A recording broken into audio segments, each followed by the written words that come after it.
Hello, everyone, and welcome to today's special edition of a live stream. Welcome, everyone in the chat, and most importantly, welcome to our guys in the chat room. Welcome, Alex Pfeffer, Daniel James, Blake Robinson, and Christopher Sue. Hello.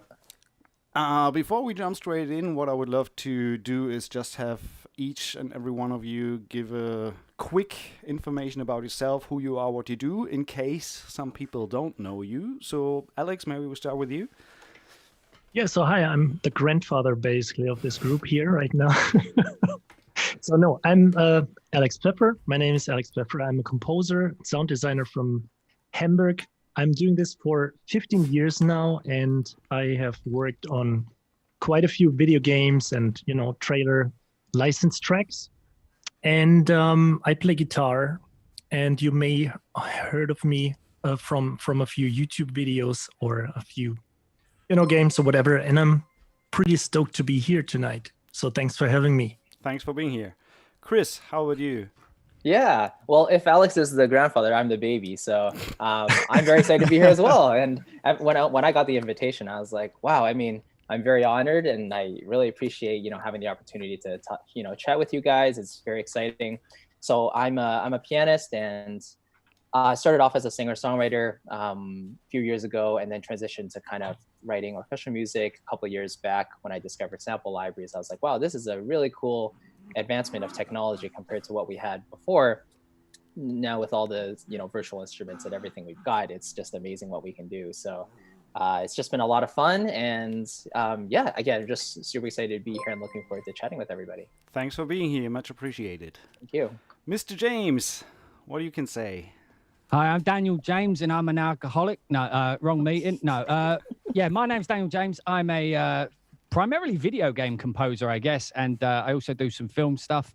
I'm neither the baby nor the granddad. I sort of fit nicely tucked in the middle there. I'm not sure what that is. The kid? I'm the kid. No, that would be you. The teenager. I don't know. I'm the middle-aged uncle of the group, and I do YouTube. I started in 2009, and I've actually been documenting my entire career through YouTube. So literally from like my first project, pretending like I know what I'm talking about, but explaining my process back in the day, all the way up till now. So you get to see when I fail and when I've succeeded, things like that. But now I stream on Twitch with the lovely Dirk and Alex here, and you all stream on Twitch now, right? I've never streamed on Twitch.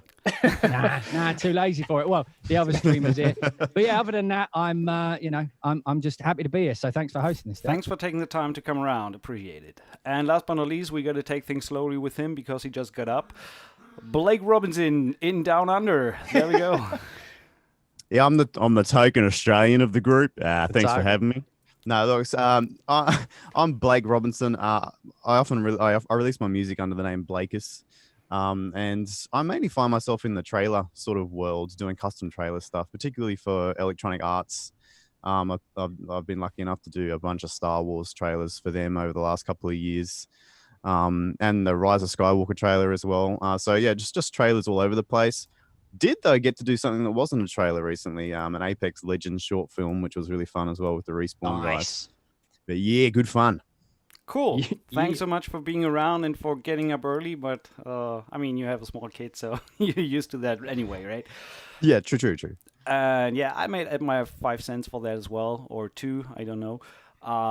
Dirk Ehlert been streaming shortly after Alex and Daniel started with that a few years ago, being on Twitch and YouTube all the time, pretty much. Sometimes more, sometimes less, depending on workload and everything. And appreciate you guys in the chat room, having you all here. Please leave your questions in the comments, depending on the topics we come up and talk about. What you want to know from the guys. I mean, we have everyone in one room. There's rarely a better chance to direct your questions to that awesome roster of YouTube celebrities. So absolutely appreciate you guys. This whole conversation is driven by what you want to hear from us. So appreciate any input there. But to get started, I got a few questions through Facebook and also in a private message. And one of the things that I get asked specifically about being a composer on YouTube or showcasing your workflow, is pretty much the question, why do we actually do what we do? And I kind of yesterday thought about that a little bit. Will this go on forever? Because I love this already. That's one question in the chat. I think we have an ETA on this one, but I can tell you right now what that will be. But anyway, question is, why do we do what we do publicly on YouTube? Why do we share how we compose? Why do we do this? So anyone wants to jump on that? I can kick off if you want. I remember why I started. So I started way back in the day, like I said, when we were doing the intro bit. I actually started, it's a funny reason, because I'm sure most of you have experienced this before. You'll write a cue or, you know, an entire soundtrack. And like 2 months later, you'll listen to it and be like, how the fuck did I do that? You'll be like, I can't remember how I did that process, how I did any of this. So what I started doing was doing it as a way to remind myself, as documenting where my brain was at the moment I was, you know, when I was writing that piece. Because to me, I feel like when you're writing music, it's all about what's like where your mindset is, you know. So if you need to write in a specific genre, you know, if you absorb that, just solely that type of music, the subconscious is more likely to call upon it when you're writing. You know, like how we compose is like driving a car. You don't think about it. It just comes from within, you know, you just do it. And so the more you absorb. So what I was doing is I was documenting ways for me to watch myself back and listening to the words and phrases I'm using when I'm explaining things as a almost like a back door to get my mind quickly back into that mindset. So if ever I need to do that thing again, I'm ready to do it because I've got a faster way to get into it rather than just having to sit for a week listening to dubstep or whatever it is you have to do for a client. You know? But yeah, that's why I started. And then eventually people started watching it. And then I was like, oh, okay. You know, like people want to hear what I've got to say about, you know, people would comment like, oh, can you take a look at this, you know, sample library X? So I did. And then people started watching that. And then it sort of morphed from me remembering how to do stuff to me showing people. And the thing I learned very quickly is that you learn yourself very quickly when you have to show other people how to do it. So I just took it on board. I was like, this is just part of my own learning process. It's part of my own building process. I never got into it with the aim of like trying to get followers or do anything like that. It was just literally a way of me building myself. And, you know, it just sort of formed around me. And so I still do it today. Still for my own self, you know, aggrandization. I'm sure that's what people are thinking, but no, my self-growth, you know, my just building myself up in a narcissistic way, but also at the same time sharing that knowledge with other people. And, you know, if I can help, it's always good. You know, like I've had people, and I think most of the people here have as well, I've had people message them where they're like, you know, you've turned my career around, you know, I'm doing so much better every now, you know, since your video. And that feeling does contribute to wanting to do it as well. Obviously the ones where they're like, you suck, go fuck off, you know, like they're not so nice. They're not the ones that make you want to do it. But the ones where they're like, hey, that was pretty good, bruv. You know, like great point okay there. Those on. But yeah, that's why I got into it. Yeah, Blake, how about you? What made you go? Well, it's funny listening to you talk, Daniel. I'm remembering back to about 8, maybe 9 years ago now when I first started getting to this. It was literally one of your videos was one of the first ones that I saw when I typed it in YouTube. And I think, I can't remember, but it was something like how to get your spiccato strings to sound like Hans Zimmer. I'm like, yes, dude, there's a whole fucking dude, I remember the trick. I think you've taken it off since then, but I'll tell everyone, just layer in some subtle tremolos. Layer in some subtle tremolos underneath it or something like that. Okay. We're going to have to draw a line on accents here, or I'll start doing the Australian. But I just remember that blowing my mind. And I think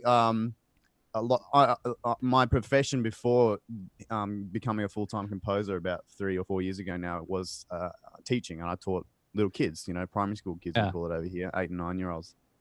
And being able to do learning and stuff like that online, you know, like there's so many little tricks with mock-ups and samples and things like that that are just not really talked about.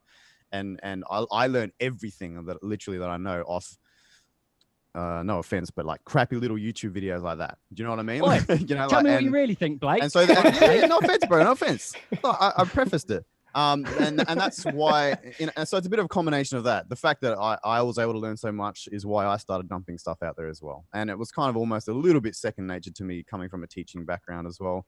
I just wanted to try. I love the transfer of information. So yeah. Yeah. Blake, can I tell you a story about that spiccato video? Yeah, sure. Only if it's quick, mate. Only if it's quick, mate. No. So I put that video out there, right? You know, it was a VI control thing to show how to sound like Hans Zimmer strings. A few days later, I got an email from Hans Zimmer saying, I think you'll find that's not how it's done. I didn't believe it was Hans Zimmer. So I emailed back, let me tell you why you're incorrect, sir. I sent this long, like, detailed That's email how it started. as to why he was wrong. And it transpired it was actually hard. And I was like, That's so funny. Oh my goodness. No, By the way, it I is think indeed not how you do them. So, but it is a There is legit tip. It works. it's absolutely a legit tip. I remember that video very much in my early days when watching one of Daniel's early attempts Definitely, on yeah. the videos. Definitely worth it. But Alex, as the grandfather of the streamers, what's your take? What made you go So into I it? actually, back then I just had to check my YouTube account because I actually uploaded my first video in 2008, and I think I did it like 2005 something, and it was for a track called Herophobia, which was I remember that an track. official demo to Storm Drum 2. And the thing is, I hosted, I think, back then there was no social networks. There was no YouTube and Facebook and anything. So we just had forums, we had like the medieval things of, social networks. So I remember that Doug Rogers just posted a demo on the Sounds Online website. And then I received a lot of questions, what did you do? How did you get this track? How did you write this track? How do you compose all these percussions? And this was, the first idea I had of saying, like, where can I download, some kind of a software where you can capture the screen of Cubase and just have the piano roll. And this was actually my first walkthrough video. So it basically consisted of, you seeing the piano roll, and I just had some, whatever Magic Movie Maker or something. Yeah. And I just basically put the patch names on top, what I used when you listen to that specific part. And that's it. That's how I started it. And the response was really great. And so I thought, hey, this is fun. And I'm one of these guys, I can't write music all the time. If I just work for like a full week of music, or even if I wrote like 3 hours and one bit, I just have to do something else. I can't go on making music. And so this is a welcome, exchange of rebooting your brain or doing something like this. So to do videos, to do the live stream thing, well, it's still talking about music, but it's, it's not composing right in this moment. So, and yeah, I had a little break actually for like through 4 or 5 years, something. And I kind of regret not keeping it consistent, which is my main motto today, like build your channel consistently. But Dude, I was devastated back. Like, when you left. I was genuinely devastated when you went away.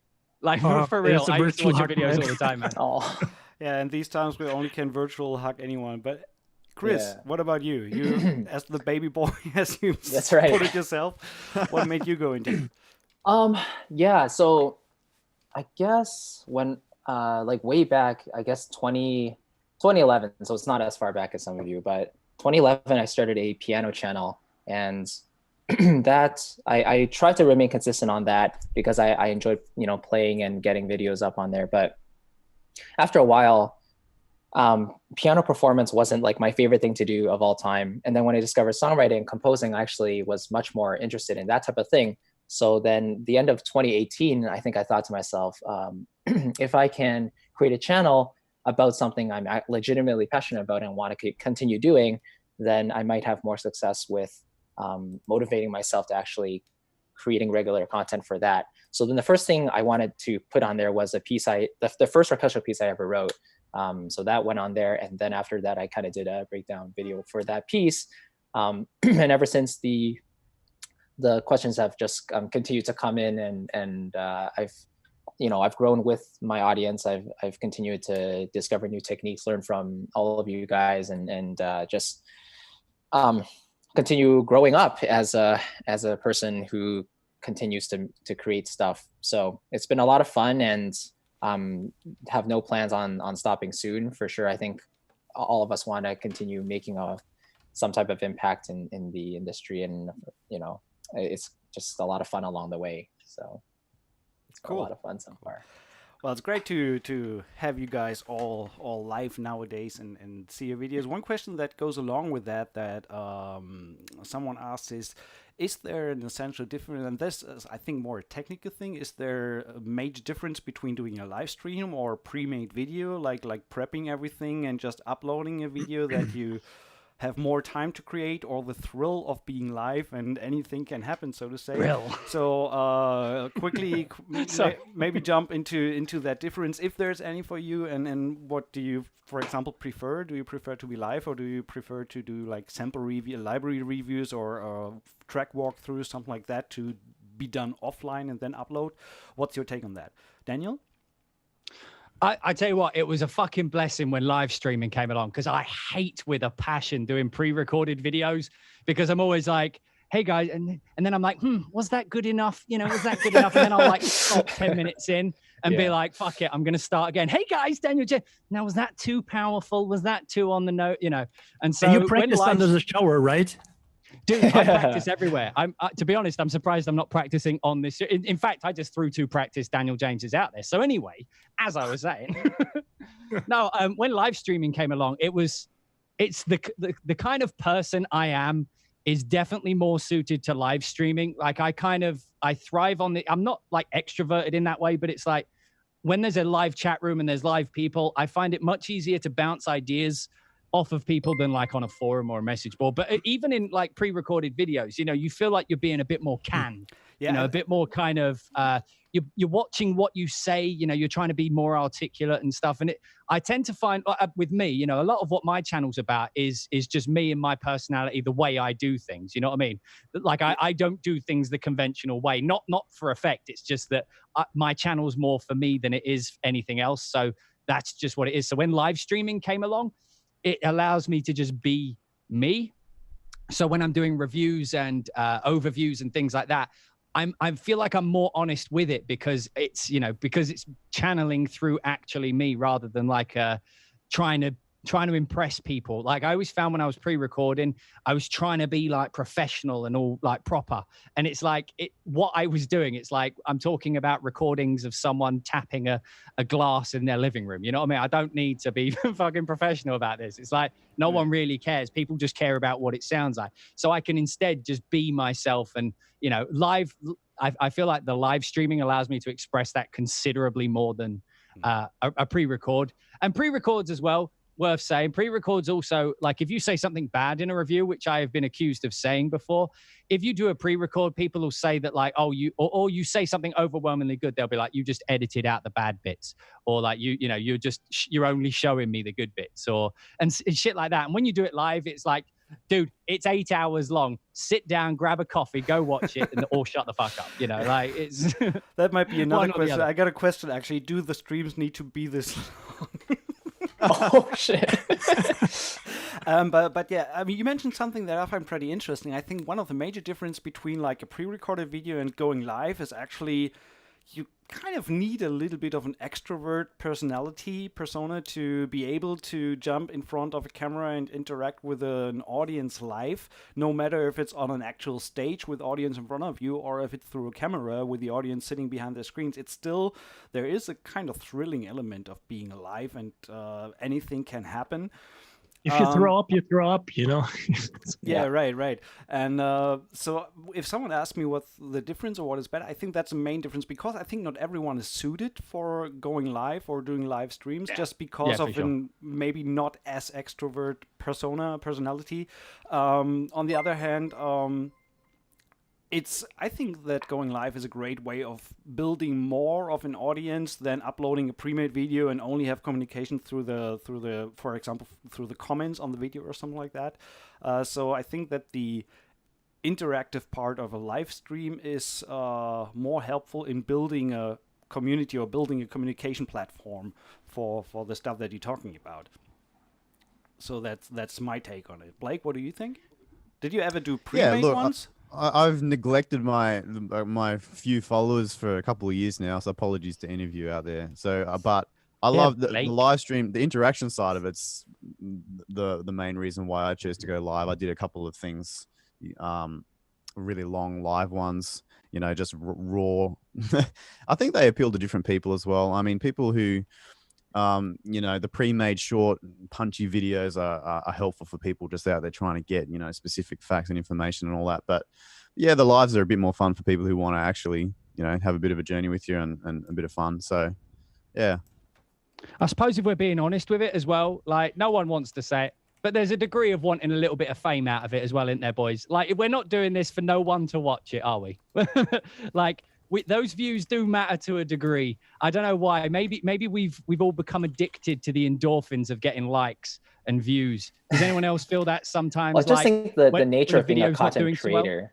The nature of being a content creator in general, like as a producer of something, you want to have your work recognized in some degree, right? An artist, exactly. Yeah, exactly. No one makes art to be put in a cupboard.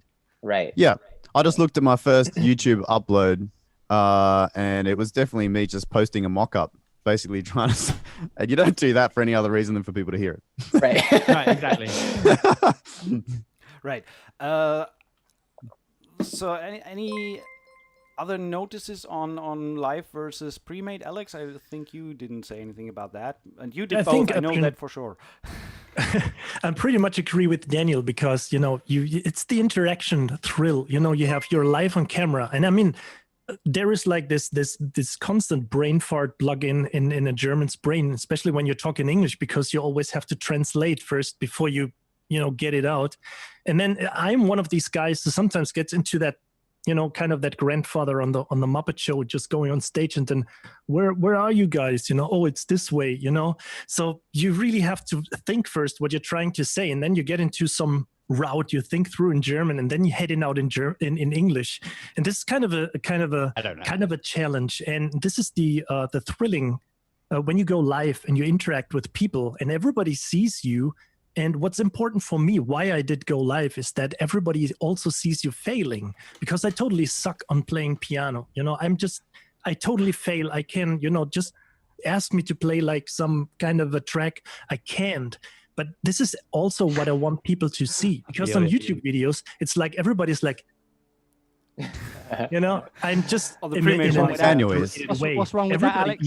What's wrong with phrasing? Yeah, I was going to say that's what DJ does. Yeah. What's wrong with that? What are you talking about? What's the problem?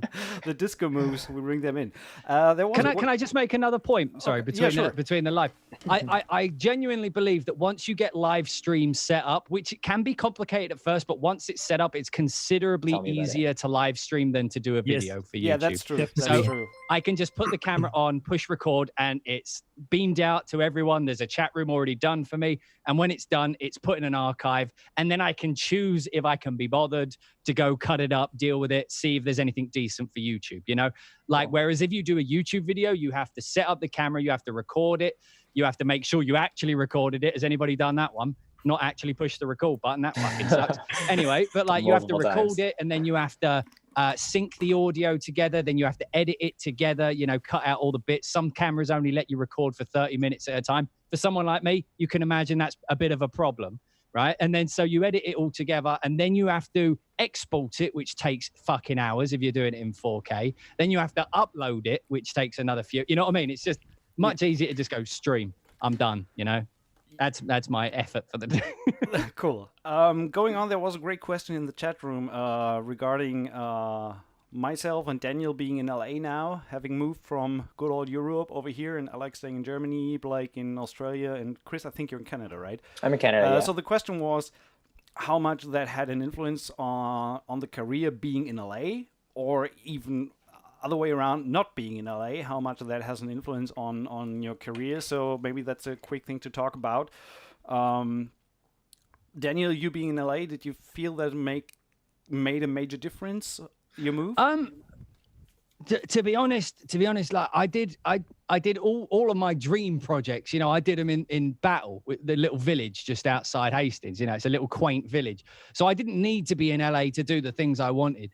But I heard it put really well by someone. It's like I think it might have been Dean Ogden I heard it from, but it's like you don't get points for being in LA, but you do get points taken away for not being here. And by that it means no one's going to give you anything just because you're in LA, but there are opportunities you might miss because you're not here, right? So it's like it's an opportunity, more than it is like a thing that's guaranteed. So moving here like puts you in a position to get lucky more often because, you know, there's more directors here.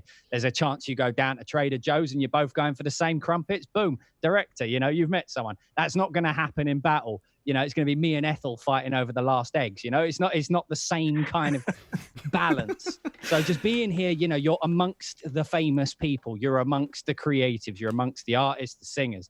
So if that's the world you're in, it helps to be here. You know, you don't have to be here. Like I said, I did everything I wanted to already before I got here. Now I'm just kind of, my wife's a trade commissioner for Finland in Los Angeles. So now I'm more here for her than I need to be here. You know what I mean? Because still, like, most of the work I'm getting is coming from like other parts of America, or like I just did a bunch of Chinese projects, you know, like it doesn't matter. Like that myth of you have to be in LA has kind of gone in the internet age, you know, with people being able to work over the internet. However, that human connection thing does still exist. So again, you don't get any points for being here. You don't get given anything for being here, but you get more, there's more chance you'll have opportunity here if you happen to be here, just proximity, because physically being here, it will make it more. That's pretty much my experience as well. Like coming from a village south of Berlin, 40 kilometers outside of the city, which was like a 250 people village, you don't have much possibilities of meeting someone else working in this industry. Even when you told someone you're a professional musician or composer, anyone asks you, no, I mean, what do you do to earn a living? So that is kind of out of the question in these rural areas outside. And coming to LA, it felt way more normal being in this industry because everyone else is too. So you're just a part of something bigger, not the special strange guy that is doing something in Hollywood or whatever. But yeah, in today's age of being interconnected globally, I mean, look at us. Look how spread out we are. Look, poor old Blake had to get up at 7 a.m. to make this happen. You know what I mean? Like that's the genius of the internet. That's why you don't need it as much. Which still, look at the poor boy. Which still, on the other hand, I mean, there are moments when, let's be honest, there are certain types of job that don't happen if you're not in the city. I had the same thing. I worked with the trailer house, and I couldn't have worked on that trailer even if the pitch didn't work out in the end, but I couldn't have done it if I wouldn't have actually physically entered their door, signed the NDA, and sitting down with the trailer editor and talk about what they need. So because they have no way of sending anything out into the world. So if you're not here, that's an opportunity you are going to miss out if you're not around. So that's also considering your personality, though, right? Because naturally, if you want these opportunities, you have to be willing to actually go out and get them. Because you could live in LA, you could live in a very widely populated area, but if you're just an introvert, you don't want to go out and get those opportunities, then what's the point, right? Like correct. For me, for example, I'm in Canada. I'm in the most like rural area of Canada you can be. So I basically had no choice but to go online, and 100% of my opportunities came because of my YouTube channel, and I'm like very thankful for that. So it gives me more of a motivation to stay connected and go on Facebook, go on all these outlets that actually keep you connected with different people, because you're not going to get that around where I'm living. So it's like, it's also helped me socially as well, you know, being exposed to just more people and doing streams like this. It's just very helpful to, you know, be in the presence of other people and build yourself up that way too. Yeah, right. Alex, what do you think? Does it hinder you being in good old Germany instead of in the center of it all? Well, it was, you know, I had this experience when I was in Los Angeles 2012 for the incredible Two Steps from Hell concert in the Disney Hall. Sorry.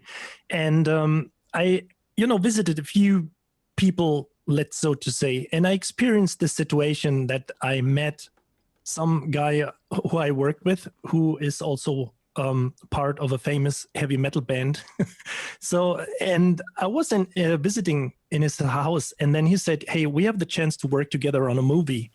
And, you know, when I got back and we had a few Skype sessions, and then suddenly he said, you know, unfortunately, you can't work on this because the producer wanted both of the composers to be in LA. And this was one of these points where I thought, you know, shit, it would have been cool to be over there, to live over there. But then again, I had this experience that I worked with another Hollywood composer on it was just a small movie. But it was a Hollywood movie, but just did some additional arrangements for that. And I did it from Hamburg, so it works. So I don't regret it. And I mean, I wrote music for Epic Score. I wrote music for Two Steps from Hell, all these companies, Liquid Cinema, and they all based more or less in LA. So it works. You can sit in Hamburg, which is also not just a small, town. It's a really great city. I don't want to live anywhere else. This was also one big factor that I realized I can get this work, I get this work done from Hamburg, and I can live in one of the most beautiful cities on the entire planet. Even if it's not true, I think, but so you don't need to be in Los Angeles, definitely not. Yeah, I always used to say, as long as I have a laptop and an internet connection, I can pretty much work from anywhere. So Yeah. That's it. Yeah. Yeah. Something that goes along with that as well, like the whole stage of the industry being in LA, and a lot of questions, or a question that comes up every now and then is how do you actually get into the whole process of a working composer? What's the best way to? I mean, if there were a golden recipe, I would have written a book about it and be rich on an island somewhere. So obviously we know that there is no golden recipe, but since we have that panel of being on YouTube and bringing your own brand out there, and I consider my YouTube channel or the live streams and everything is also a type of branding and brand identity and getting your own ability out there. I mean, how many of you guys created jobs through your YouTube channel? I definitely did. So I know for sure that 2 of my biggest projects came through my YouTube streams. So that's how I got all my work. And this touches on the last point a little bit too, where, and for anyone out there watching who lives in like the middle of nowhere, like me and Chris or whoever else, there is, while there are a lot of jobs that you can only get in LA, there are so many jobs that you can get living anywhere. And so it doesn't matter where you live. Right. If you can do the There's job. way more of them. Yeah. Yeah, exactly. The only thing people care about really is whether you can do the job. And if you can do it from a little tin shed in the outback, then that's good enough, mate. So, and they don't care. So, and the YouTube shows that. The YouTube shows that you know absolutely. how to do it. That's the point, isn't it? And I encourage people to put stuff out on YouTube and SoundCloud. And I mean, how are people going to hear it if you don't? And my philosophy was always, all right, I'm going to make some music. I'm going to chuck it on the internet. If it's good enough, people will probably come to me for work. I guess I've been a bit lucky. All my opportunities came from messages on SoundCloud in the beginning, from publishers, and then same on YouTube, which then led to people contacting my website for further work, and then you build relationships, and then most of my work now comes from my relationships with people at Electronic Arts and all these other places as well. But I still get new opportunities just from the stuff that's hanging around on SoundCloud that I uploaded 5 years ago. Like it's so worth mentioning. Oh, sorry, I was just going to say it's worth mentioning. I completely forgot what I was going to say. Then carry on. Okay, there we go. No, oh, Daniel James, like the only one. I let it go because I thought I'd interrupted him. So I was like, actually, go on, you go. I'm done, and then mate. It just disappeared. That was so fast. I can speak from that perspective. I like Blake here. Like I said, I got 100% of my work from YouTube, and I think for me the most important thing, or for any like content creator or person looking for work as a composer, is to have some sort of presentable portfolio. And when that opportunity does come in, you have to be able to be contacted easily. There are so many cases where like people are advertising their work, and then I kind of check out, contact me here, and either the links are not working or their profiles on some network are just down or something, and then that person just loses their prospect just like that. So it's like having a portfolio, having a body of work that you can present, being like a people person. You just learn to work with people. It's just something you just get with experience, I guess. You reminded me what I was going to say. Sorry. Did I? Okay. You're next. Thank you. Yeah. And just being easy to contact, and also over delivering. I think that's kind of the key thing. Like when you're working with somebody, for the most part, it's not enough just to do the work and then just say, okay, I'm finished. it's always better to kind of go a little bit extra and say like, is there anything else I can do for you? Or for the next time, maybe I can help you do this as part of our deal or something, you know? So you just want to make it kind of like a customer experience as pleasant as possible. I think that really contributes to repeat clients as well. Yeah. Sorry, the thing I was going to say is, and it's ironic enough, it's that like the thing with YouTube and videos and streams in it as well is that your personality translates. I know that was a funny thing to forget, 100%. knowing old narcissistic me. But anyway, it's like it translates in a way that like a cold call or an email or a SoundCloud link won't. You know what I mean? And this is a personality-driven industry, and by that I mean like it's already been mentioned. It's like interconnected networks and connections and friends of people. And sometimes, you know, sometimes people just have a personality that doesn't meet that kind of personality of that team or that group, you know, like that people think and feel in different ways. And, you know, when you put yourself out in videos and live streams and stuff, who you are translates and comes across. And so like, I've definitely had work that people have been like, nothing you've done's like exactly what we're looking for, but like you seem like you know what you're talking about and the kind of person we'd get on, you know, and we'd go out for a drink or whatever and realize we get on, and then we'll try and figure it out together. So like they, you know, I've had people come to me even, you know, not hearing if I can do it or not, simply because of the personality. And that's not me being like, I've got a great personality. It's just that my personality exists like in a quantifiable fashion. Like people can go watch videos and then be like, that's the kind of person that person is. And they'll know whether or not they like that or dislike that. And that's fine, you know, because there is enough people on both sides. You know, there's going to be enough people that like me and enough people that hate me in the world for every one of us. You know what I mean? So if you're being yourself. Sorry, but I remember that in your streams, Daniel, that somebody complained that you curse a lot. Yeah. Wasn't it? I mean, if somebody doesn't like you, then just switch off, you know, because that's your personality and that's how you handle things. And cool. I couldn't stop it if I tried, Alex. I couldn't stop it if I tried. There we go. By the way, I forgot the parental advisory in the beginning of the stream. Oh, frick.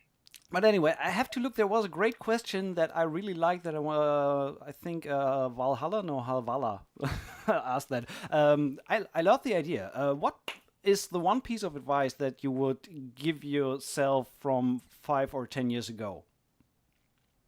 Can I answer that? Yeah, sure. Because it also relates to the question before. I think my entire career is based, I mean, back then, as I said before, we didn't have Facebook and social networks in general. So it was like forums.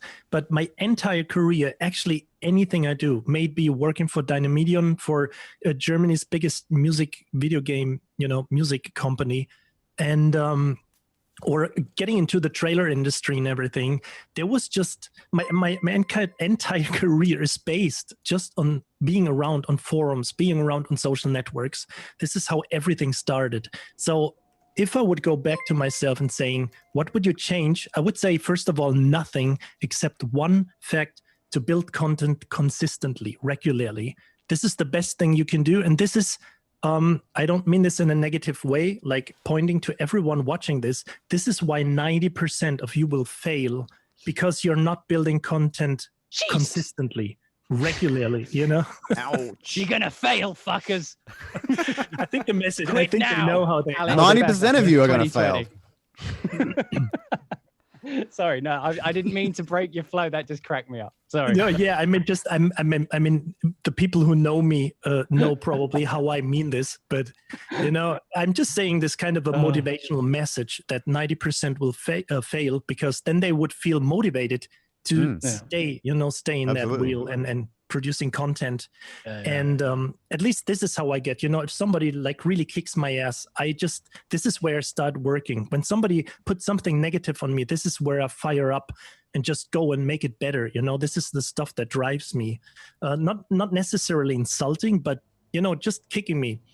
And so I would just go for building this content consistently. And as you can see, you know, with all of you guys, with all of you brilliant guys, in this round, you just more or less did it regularly. I mean, I know, Christopher, you did like a challenge recently where you did put out a video. I did a video a day for I think it was March. Yeah. It was How did that go? It went very well, actually. I think my traffic actually tripled or something. It was actually, yeah, it was very productive. Impressive. And it was a lot of fun because I think ever since I started uploading since 2018, I've been able to put out at least one video per week. So it was another boost to just keep on going. Yeah, but by Yeah. the way, someone just mentioned that I shall not forget to tell my opinion on things. Yes, As I'm please. saying, I'm just the moderator. Take I don't control, have Dirk. any opinion on anything. No, Oh, Dirk, take control. I'm just hosting this whole thing. No, but what I wanted to say regarding the YouTube stuff, what made you? I didn't answer what made me go into it. First of all, it was Alex Yeah. and Daniel watching their videos. But the main thing for me was when I started doing videos, it was indeed a sense of like giving a little bit back, because I wanted to do the stuff that I was looking for and didn't find. So that was one of the things. So when I started out, a lot of that stuff was just non-existent, or at least I didn't know what to look for. And over the years, I got a lot of questions. How can you share secrets or anything like that? Which I don't really care at all about, because obviously, I just want to state that from the get-go. If you do a complete track walkthrough with the decisions, what sample libraries you use and what EQ settings you do, of course someone out there could completely copycat that and get that same track done. But that's it. They do. What happens on the next stage? So the next track that I write has nothing to Yeah. do with whatever anyone can copy. You don't Yeah. you cannot give away your own creativity. And if I help someone along the Right. way with giving away these, I don't see them as secrets, but giving away these workflows or tips, Techniques. If Techniques, yeah. yeah, receipts. So that's a way of saying it. And if I give away, then help someone building their own voice and their own career out of it, I actually rather feel grateful than being threatened by the fact that I might educate another composer that can take my job or whatever. Yeah. That's not They're gonna coming happen. for your job, Dirk. They're coming for your job. Exactly. Yeah. And They're coming. so I just want to say one of the reasons to get into this was the sense of giving back to I love educating as well, like Blake said. It's something that I just enjoy. And honestly, I mean, so someone recently complained about one of my videos why there's like 4 commercials in the first 20 minutes. I didn't even know it was that much, so I needed to change my settings. But obviously, I mean, if you have a certain threshold, if a certain view count, like 10,000 subscribers, it's not like you get friggin' rich of it. But if you can pay your power bill with that, that's fine. You know, and so I'm not in it for the money, but I also do not throw money away. So if I can make some bucks from that, of course I do. That's, in my opinion, that's totally fine. Because it's still, I hate to say it like that, but it's still a lot of work that we put into that. And it's not only like, here, go have it all. Of course, I expect a little bit of a return if I share something. Not in terms of that I want to get paid for it, but we all have our PayPal buttons on the website or something like that, asking for support. Oh, yeah, or I'm we, a whore. or we have I'm a the, whore. or we have. I'm for sale. The There is yeah, a right, PayPal. right. So we have the Twitch button that people can apply. We set up a Patreon page to ask for support, because we all are in it to make a living from that. So I think people Wow. also need to understand that as much fun and game that is, and we're chatting around, we're still making a living from that. It is our job to create, and obviously we kind of can expect a little bit of a return. That not necessarily has to be all in monetary terms. It can also be the recognition. I mean, we mentioned that in the beginning. Every like that comes in, you do it for the adrenaline that you have when you put up a video, when you have interaction with the audience, and you get a like. And someone just asked, what was the meanest comment you ever got on your video? What made you think?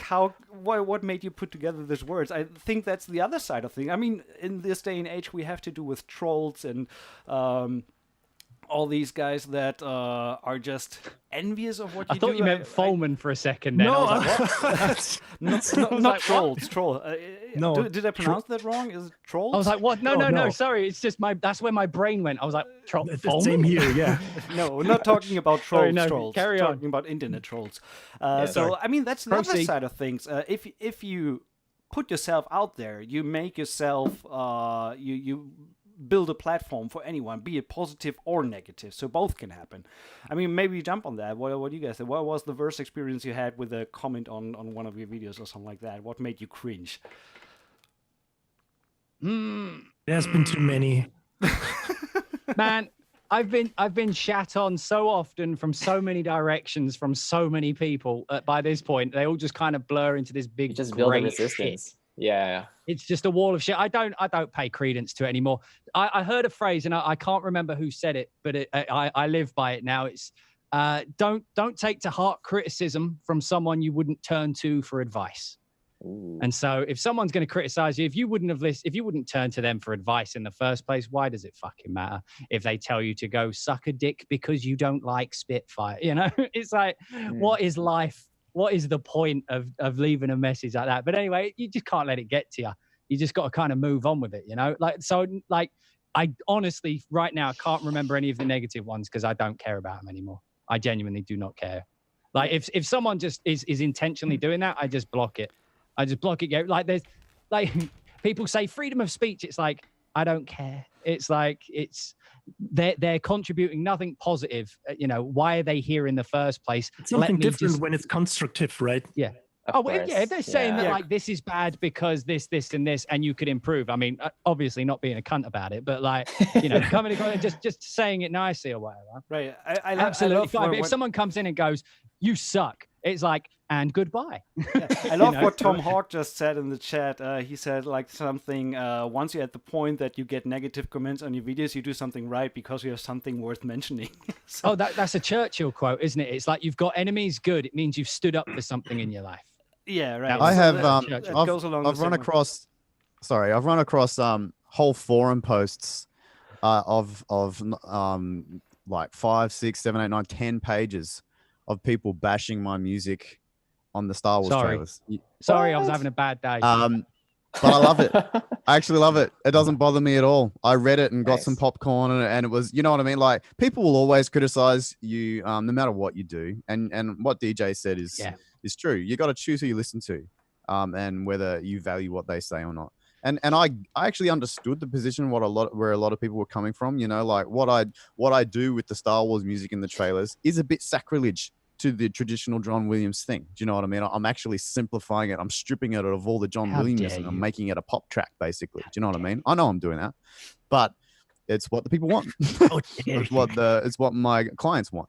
And so yeah, I think you've got to have a thick skin with that kind of thing. And I think people who are triggered easily by trolls might want to refocus their energies on actually getting better at their music. Cool. That's Definitely. I think one thing, you have to convert it into that most of the time when somebody's criticizing you in a negative way or just insulting you, not criticizing, but insulting you, it's most of the time that, or let me put it different. Sometimes I get into a conversation with these guys and then you realize that they had a bad day, you know, like literally, I had a bad day. So it's like they had a problem. Something was happening during the day. They woke up and stepped into dog shit or whatever.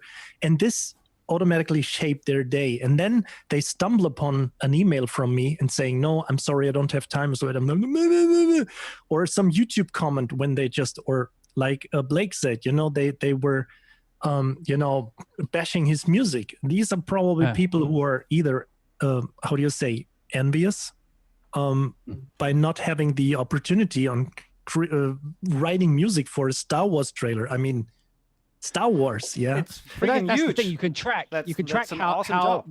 Oh, I was gonna say you could track like how like the progression of your career and how well you're doing by how much people objectify you when they talk about you on forums and stuff.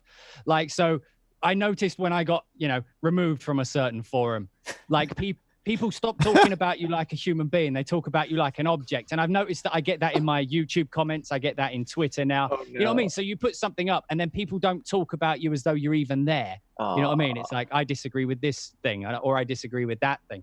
Or this guy, you know, he sucks because of this. And it's like, it's completely irrelevant to what you're talking about. But you can usually tell, like, if you're doing right by the less humanized you are when people talk about you.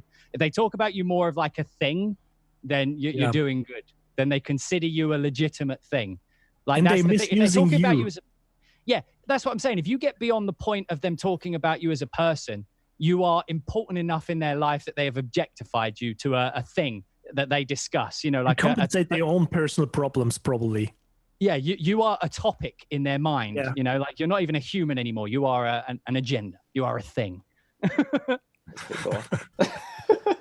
Chris, any negative experience on your end so far? Yeah, well, my channel is small enough that I can actually go onto my comments page and literally hide user from channel that get too extreme. So I've had a few instances of those for sure. And it's just like for myself, mental health. Like, I'm not at the point where I can just block it out and move on just yet. It's like, I'm just naturally, I think, a sensitive person. So it does get to you sometimes, of course. But I mean, you're Canadian, so anyone can. There you go. See, that's the explanation. There's the reason. You rather apologize for having a video up there that offended someone. I'm sorry. That's how it works. Yeah, the comments are like, Chris, you suck, and you're like, I'm sorry. Sorry. Sorry for putting my video up in the funny. I'm so sorry. I'm so sorry. Okay, there was I think we are moving on a little bit more to the tech side of things, of not necessarily YouTube related, but being composer related. So a lot of questions, and I got that before the stream as well, and two guys asked that now as well. Pretty much the approach template versus no template when creating new music. What do you think is if there is any better approach, or why do you choose to work with a template or to choose not to work with a template? Maybe you start with Chris on this one. Oh, wait, how many of you actually use templates? Well, Raise your hand. Guilty. Who doesn't use a that answers template? that question. Maybe it's a There we better That is a question. multi-layered answer. Yeah, me too, Daniel.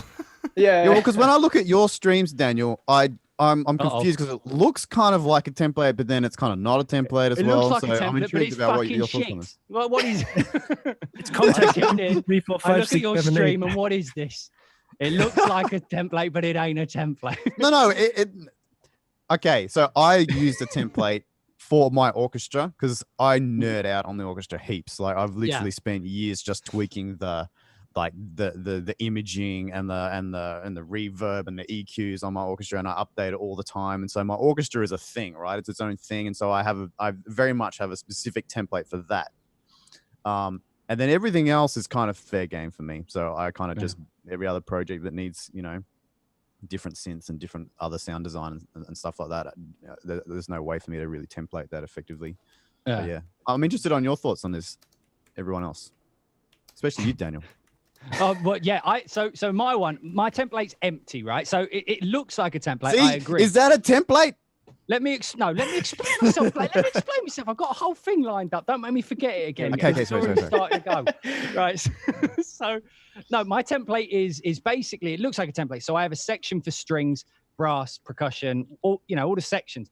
But they're basically just a folder with empty MIDI channels pointed to a singular instrument track of contact that's empty. Right. And the reason I do that is when I get into a project, I don't want to just rely on what I've already loaded up, because I know that given the opportunity, humans are lazy creatures. So if I load up instruments, I'm going to use the instruments I've loaded. So with nothing loaded, I have to use my brain. I have to think, OK, what do I actually want it to do? What do I want it to sound like? Because I'm going to have to load a string anyway. Might as well load one that's perfect for what I'm doing. Right. So I do that, and and that's how I fill up that empty template. But then if I'm going, like if I'm in a project or something, if I'm doing like a movie or a video game, like on Maneater that I just finished, like the first day or first week, I spent making like the tracks which define it. And then I saved those as templates. So I was like, it's almost like that kind of like the suite concept, like writing ideas and then using the thing. So I have my empty template. I think about the project, I load the best things for it, and then I save that as the project template, and then I'll use that for the project, rather than just using like a set orchestral template for the, for everything. So like I don't have a template loaded all the time, but I basically create one every time. Yeah. So actually, someone just wrote here. It's almost like, so someone just wrote, is that a template or a shell? I like that. Yours is more like a shell. Hey, yeah, like you mine's constructed a shell that exactly. you then. I like that word. Yeah, it's a prepped empty template ready to go. On my end, so I was working for years with my big template with like pretty much 2,000 MIDI tracks all onto slave machines and everything, which allowed me, because I knew it, or I know it inside out, I can write very fast with it. So when I know I have a bunch of production music tracks to do like tension tracks or whatever, where I need my brass, my strings, and all that good stuff, I can fire it up and I can write 3 cues in a day. That's no issue there. So, and I don't think about loading sounds or what sounds I need. I just click the corresponding channels and just keep on writing. And it's all pre-mixed, all done. So I pretty much just export afterwards. I'm done. So that's for the fast approach. Recently, I came to find that, so I'm on Cubase. By the way, just on a side note, what we guys at? I think most of us are Cubase. So you're Logic, Chris, right? I'm Logic, yeah. Blake Cubase, Dan Cubase. I'm a newly converted GarageBand user. But yeah, I recently realized that the downside of having that huge blown up template is that Cubase can get a little bit laggy overall in terms of performance. Not Cubase necessarily, but rather my system, although I'm actually on the latest i9 processor. Need to get yourself a better computer there, Dirk. Can't be mine's going fine, Dirk. for your computer problems. Bit rude. And, Can't blame it on Cubase. and so, but one of the main reasons why I switched, and actually, Daniel, you kind of pushed me into that realm, so I had that shell approach now as well. Wait, what? I didn't push him. I didn't touch him. What did I do? Especially in these days, no physical contact. Okay. But I love the idea of having these shells, and I just took it a little bit further for my approach of having everything pre-routed and having all the group settings done. So what I have when I open my Contact now, I have pretty much 16 empty instruments sitting there, like violin 1, violin 2, viola, cello. So when I load from the quick load menu, and I actually love the Contact quick load menu, I completely got rid of the library panel view because I hate scrolling all the way down to look for a sound, and the quick load is actually amazing for that, because right click and I just created all these empty instruments within that Contact instance to know where I need to put the cello when I load it, because then I know that it's already routed to its cello group, etc., where I have all the other stuff sitting. And this actually forced me to, like you mentioned, Daniel, when starting on a track, not relying on all the sounds that are preloaded and kind of running into the danger of sounding the same every time. You write something, but rather think about before loading a sound, okay, do I want to go with cinematic studio strings? Do I actually want to have some Spitfire sounds there? Do I want to go with whatever string library I have at hand? And rather... Can I give you a tip, Doug? Can I give you a quick tip? Yeah, so you know how you use the quick load? What? Yeah, let me give you a Spitfire tip. No, the quick load thing. You know how you said you close the library tab? I do the similar thing to you. Like I have them in the quick load, for when I know that I need them. But what I like to do is I like to just move around in that library tab, libraries that I haven't used for ages, and I'll just put them at the top. So then I look at it and I'm like, oh, I could give that a go. And it just makes you think in a completely different way, because we have so many samples that we just don't use that are still decent, because at the end of the day, they're just sounds, you know what I mean? Just because they were recorded 10 years ago. Yeah, it's like you have different colors in the shelf that you choose to paint your picture. So the library tab for me is like the inspiration tab. So whenever you see me stream, you'll always see like Mysteria and Thrill and things that just make my brain go in a different direction. And then I'll always load the things I'm looking. Like if I go, oh, I need this, I'll usually go to the quick load because I know where it is. In your decision, are you more driven by the graphics of the library? Is that what inspires you? Oh, I'm a fucking magpie. If something's shiny, I'll just gravitate towards it. I'll be like, I don't care if it sounds shit. We're putting Mysteria in. That Mysteria doesn't sound shit, by the way. Just so we're clear on that. Yeah, and by the way, I don't actually use GarageBand. I just want to be clear for anyone watching this on YouTube VODs. Any potential all the kiddos running out now, grabbing GarageBand from the Apple Store. Oh God, yeah.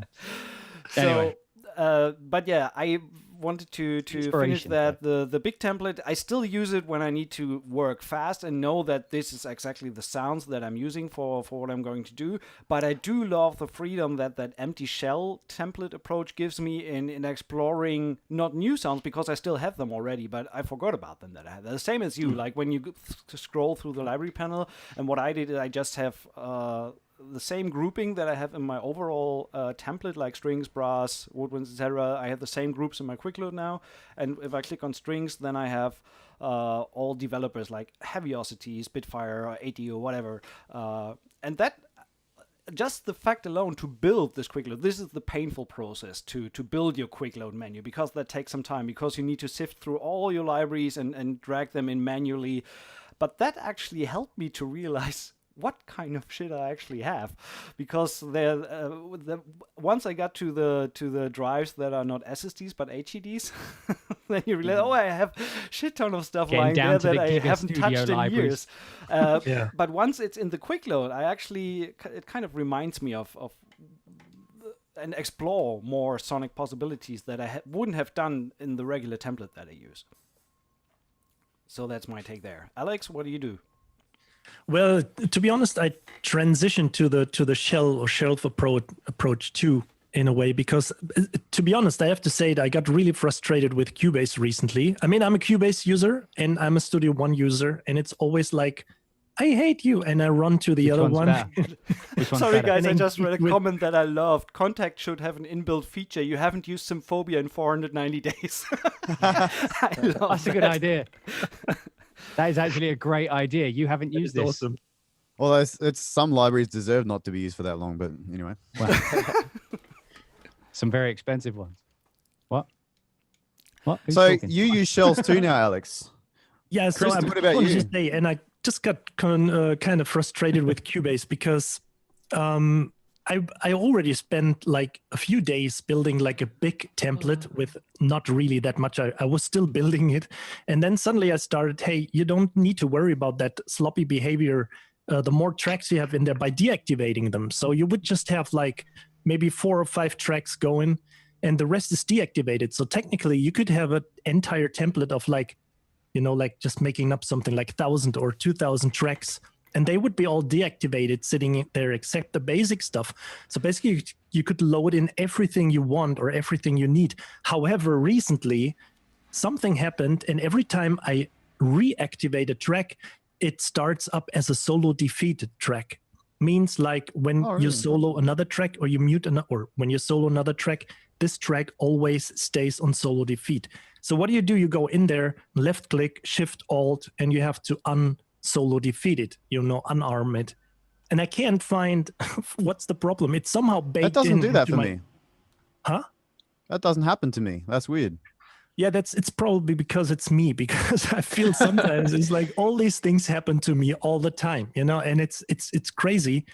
And I would really love to go over to Studio One, because the approach of building or working with Studio One is absolutely awesome, because you have that sidebar and you can just save presets, my awesome legato strings, and you just drag them over. You need a reverb, you just drag them over from the sidebar. So it's like you're sitting, like you're dragging stuff in, you just mix it, like cooking. You just put it all on the plate. And I love that pattern sequencer.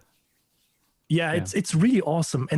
But then they have a problem or an issue with negative delay. And when you work with important libraries like Nucleus or performance samples, the flute shorts and all this stuff, you need like at least minus 100 milliseconds of a negative delay. Otherwise, the legato isn't right or the spiccato transitions, And so I once arranged a track for an upcoming game, but I was totally unhappy because that was basically the reason why I switched back to Cubase.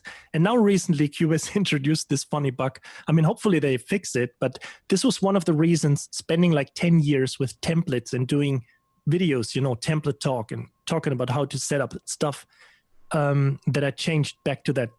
Fuck it, just load empty instances and route them all and just drag in what you need. Yeah, but that's also another thing. I mean, working overall with templates, I mean, I think there's no denying that whatever type of template helps speed up the workflow, because you don't create everything from scratch and repeat all the steps when creating a new track. But also, on the other hand, once you get into the rabbit hole, you have to remind yourself that this is a never-ending, ongoing journey to find. Once you grow in your approach, when you acquire new libraries, how many of you guys have bought a library twice in your time? I did. Yeah, once. I certainly did. I did. I bought a library a second time because I didn't realize I had it already. I forgot I had it too. Yeah.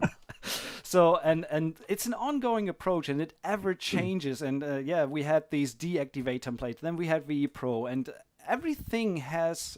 I think I'm meanwhile at a point in my composer life where I have just several templates for several purposes.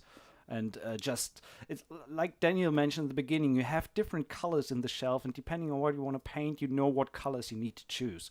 And in the end, it all comes down to helping you get the work done ASAP. Yeah, absolutely. Yeah, I think for me personally, and I'm sorry to say this, but I don't think I ever, rarely use a template. And that's, I know. I love how much you preface that, by the way, like you'd shot someone.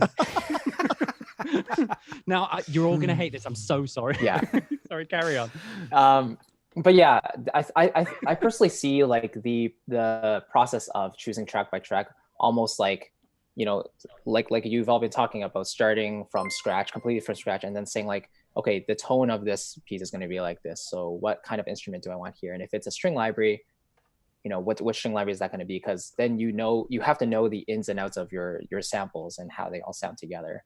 So it's like it's actually a fun process going through, and it usually doesn't take too long. I mean, my computer actually takes a while to load the samples themselves. But the only time I'll really ever use a template is if I'm writing in a genre that specifically only uses certain instruments. Like if it's jazz band ensemble, then that's like I'm definitely using this specific library for those 16 instruments or something like that, But other than that, I really love working from scratch.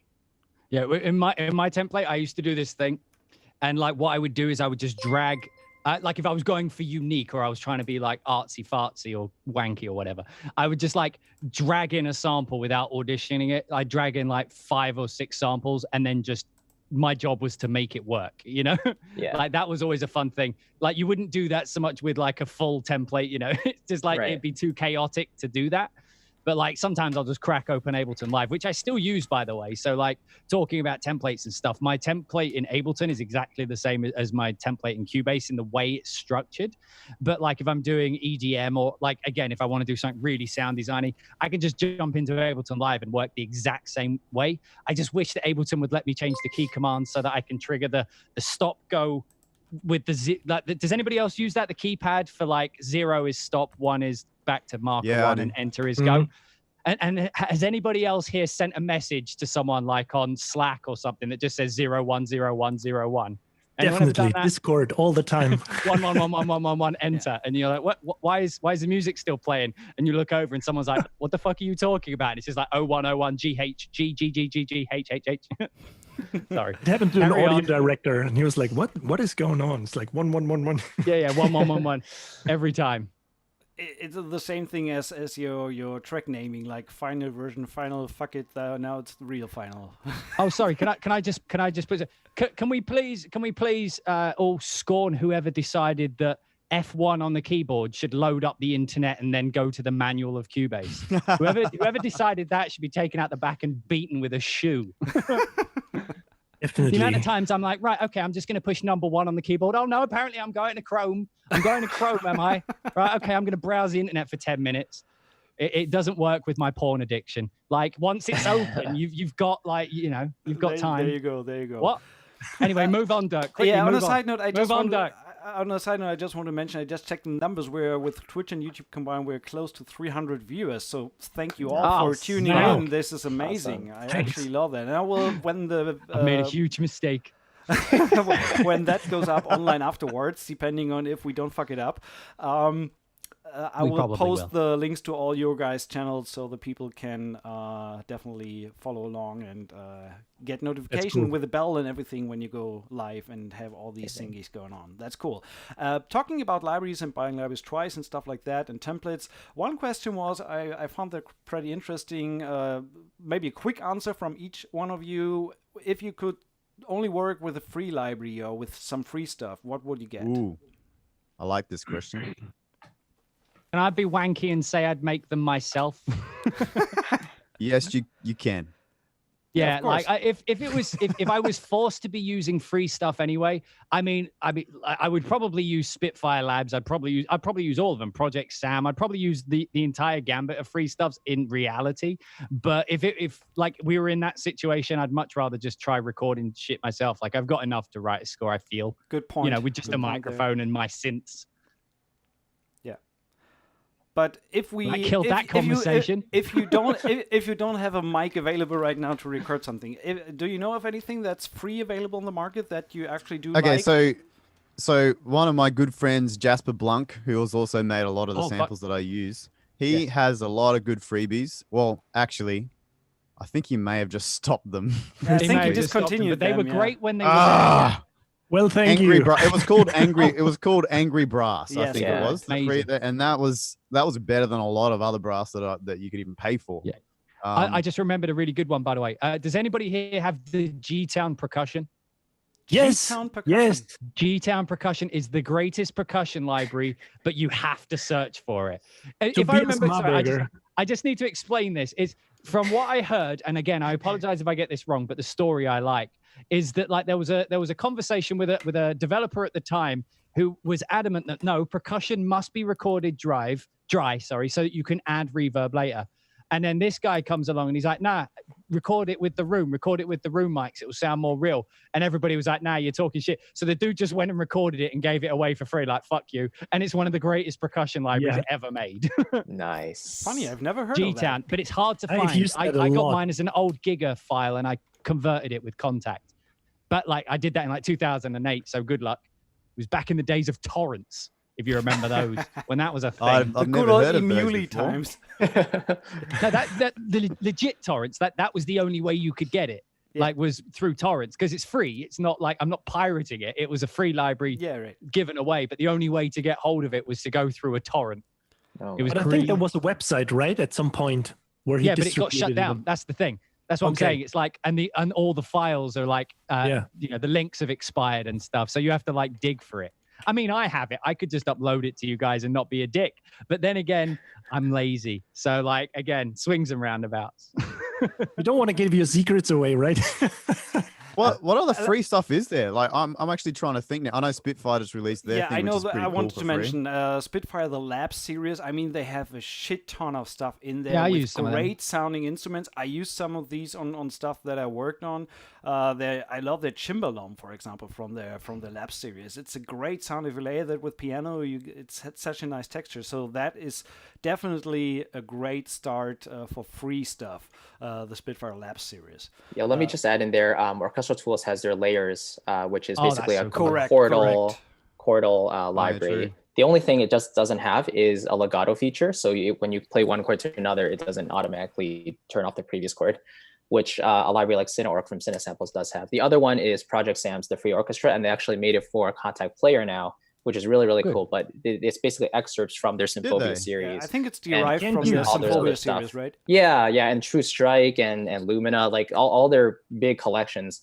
And then they released them all for free over like a course of a few months. And then they repackaged it into this free thing for Contact Player. So Dude, you're just talking about free libraries. You just made me realize how many fucking sample libraries there are in the world. There's I just too had like an many. existential crisis. I yeah, was like, sweet Jesus, there's so many. it's so many. But it's amazing. It's like everyone's trying to. And then, of course, BBC Discover came out, right? So that one's also free. Indeed, it I'm did. quickly sorry, I have to go to pee. I will be back. Oh, for Christ's sake. Actually, Love I the have the story. same Love problem, the but I'm story. hosting this thing. We'll host it, Dirk. No, It's no, okay. you That can was- We'll go, host no, it. you can go take a slash. I'll take over. Yeah, Okay, yeah, I yeah. mute myself and I will hand it over to Daniel for a moment. I will be back There we in a go. second. Okay. That's So, guys, risky what's as. the industry? What's the Intimate. industry like over in Australia? Like we didn't Yes. hear Mate, about that. it's pretty slow over here, eh? I've tried to Well, that's find just work in the people, Australia innit? before, Boy, but I just don't. The work doesn't. Sorry, Daniel. Oh my goodness. Sorry, I couldn't resist it. You teed that one up, and I just wanted to knock it out of the park. No, Sorry, I go invited ahead. that one. I invited. It's already gone off the rails. Sorry, sorry. Oh, I'm a dick. shit. Carry on. I'm a shit. Come host. back. Come back. Nah, dude. So one of your videos that you did you the How to Train Your Dragon video? You uploaded that, right? Like I I watched don't that think I on did. YouTube. I think I just chucked that on SoundCloud. On I don't think SoundCloud. That was one of the greatest recreations. And I've found that about most YouTube in general, is a lot of the videos are like covers and mock-ups and, you know, interpretations of things. And it's so cool for me. The thing that I learn most, you know, because obviously my skill, like I'm over the skill bar, most of us are. But the thing I like to watch is when someone's interpreting a piece of music in their own kind of style. I like to see that because I get to see like a different through line of that piece of music that I didn't see before. Like I'm getting a look into how that person's heard the music, you know, the emotion that they took away from it. And sometimes it doesn't line up with mine. So I always find that the most interesting to like look at. Do you guys find that particularly with like when you hear like, you know, the new YouTube composer scene? Do you tend to find that like it's interesting hearing their voice? What?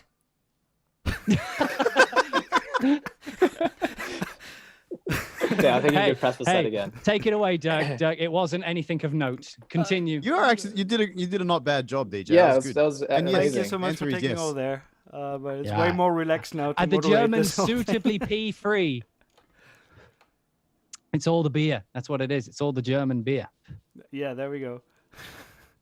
So Alex, I is miss back that? as The well. main reason why I do remakes in general, like that's my way of like learning. Do you know what I mean? Like, so I'm just trying to figure out how to get my stupid virtual instruments to sound like something that's real. Do you know what I mean? Yeah, And reverse engineering. Not only like the virtual, like the MIDI massaging side of it, but for me, I nerd out heaps on the mixing side of it all as well.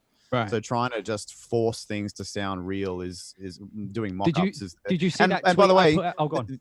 no, the other really good thing about doing mock-ups of existing pieces is you absorb the orchestration and all the techniques that the composer used to make it, and you end up, you know, translating it into your own work, and it's just a cool way of learning. It works. Yeah, because you're critically analyzing even like those little features, Yeah. those little things. you're don't literally think of. having to be every person in the orchestra or whatever, Exactly, and yeah. so that's cool. That's get to by the experience. way, that's another. I was talking to Alex when we were testing the environment this morning. Zoom is working, everything. We were talking about that. I thought quickly. you guys just went and had a chat then. Yeah. So I really like that, and this goes along with the job we are doing. I mean, Alex mentioned he's a guitarist. I play decently keys and can find my way around, and you're a cellist, Blake, as we all know. One tip that I can give when people ask how do you achieve realism in the instruments is, even if you don't learn to play violin, but just fucking grab the instrument at some point in your life and have it in your hand and get an understanding of how... My cursing's rubbed off on Dirk. just grab it in your hand and see how it feels, even if you don't get a decent tone out of it, but at least you write differently once you had your hands on an actual physical instrument and or try to blow a trumpet. Suddenly you start to realize that it may be a good idea to have breathing pauses in between the lines and something like that, to just make it a little bit more realistic. So what I want to say is get out of your comfort zone, even if you try to get in touch with a music school in your area or with a university or anything that has instruments available, or go to orchestra settings, something like that, and try to get a deeper understanding of what that instrument sounds totally like in real life. Because the most of the stuff that I hear that I think's probably that I admit doesn't sound great, I think it's because the people they haven't really internalized what that instrument actually sounds like, or they don't really understand what an orchestra actually sounds like. Do you know what I mean? So it's an uphill battle to then try and recreate it if you don't understand the intricacies of it all, and whether that's by just listening to it heaps or by, like you said, picking up an instrument. So one tip on the side there. Question for Christopher. I just see here, since you have a piano background, how much do you care about the keybed of MIDI controller, and which one do you use? Yeah, for me, the feeling is actually quite a lot to do with how I end up performing it in real time, I think. Because the best way to perform natural lines, I think, is to play with one hand and then use the mod wheel for the other. But in general, I like a heavier feel, and the one I use is Arturia's Keylab 88. So it's on the pricier side. It's like $1,000 or something. But it comes in black and white. It has all the knobs and stuff you pretty much need, and it feels great. It's a little on the heavy side as well. So if you're looking for something that's maybe a little bit lighter, maybe Checo Completes or something. I'm not sure of that many options, to be honest. Daniel wants to say something, but I'm just, from my experience, I'm 12 years old. It's just that the knob comment just made me laugh. All the knobs you could need. It just caught me off. Sorry. Yeah. I didn't mean to laugh. Apologies. I'm sorry to distract you. I'm literally a child. I'm sorry. No. Talking about live instrument, there was a question in the chat. Who of us has worked with live orchestra yet? Oh, Chris. I know. He's sorry. the baby, as he said. So. That's like we were shaming him. Yeah, exactly. You pleb. What a setup. Chris, what a setup. Yeah. No, it's actually definitely a goal. Especially at the end of this year. I wrote a big band chart for jazz bands, so I'm definitely looking forward to having that played by live musicians. I loved every single second of the experience, be it in working with a string quartet.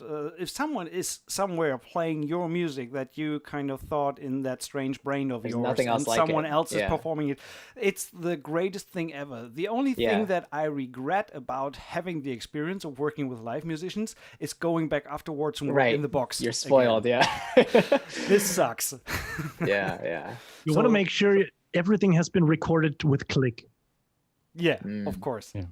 Of course. But yeah, there is especially for a composer, I think it's kind of it always felt like a little threshold, like wherever you are in your career, it's that point when you kind of finally get to work with live performances of your stuff. It's kind of a little threshold that you cross. It's like it's a very special moment. At least that's what it felt like for me. Way to call me out, guys. Nice. All right, let's go. Yeah. Let's continue.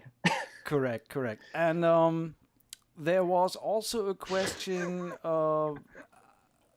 do you consider that there's a lot of development in online courses, training for composers? Evanen comes to mind. Evanen courses, that's what I know of. Trailer, sound design courses and stuff like that.